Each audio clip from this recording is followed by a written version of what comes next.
Ika nga sa isang kasabihan, try and try until you succeed. Yan ang pinatunayan ng national team rower na si Joanny Delgaco nang matapos ang 7 taon niyang karera. Naging kauna-unang Filipina rower na lalaro sa Olympics. Yan ang ulat ni Daryl Oclares.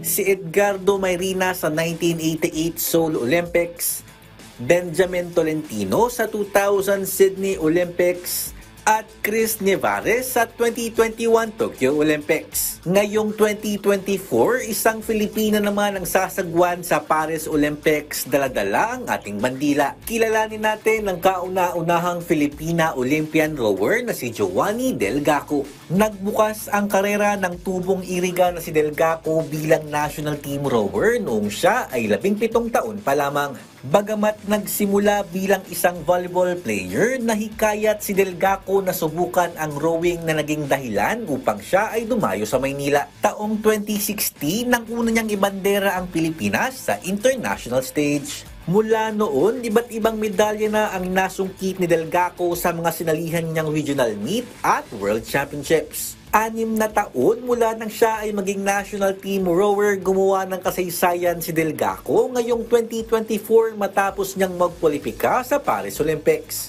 Ito ay kasunod ng kanyang 4th place finish sa women's singles sculls ng 2024 World Rowing Asian and Oceania Olympic Qualification Regatta na idinao sa Cheongju, Korea nito lamang Abril.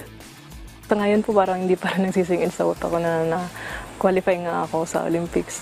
So sa ngayon po excited na ako sa darating na Olympics and kikita ko yung sarili ko hanggang saan talaga ako dun. Sa loob ng 7 minutes at 49.39 seconds, tinapos ni Delgaco ang karera sapat para sa ika-4 na pwesto.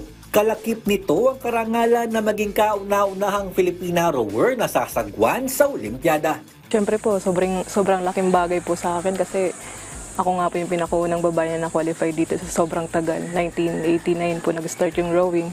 So ngayon 2024, mga 38 years bago may na-qualify na babae. So sobrang po talaga na-overwhelm ako na ako yung pinakaunang na-qualify talaga sa Olympics.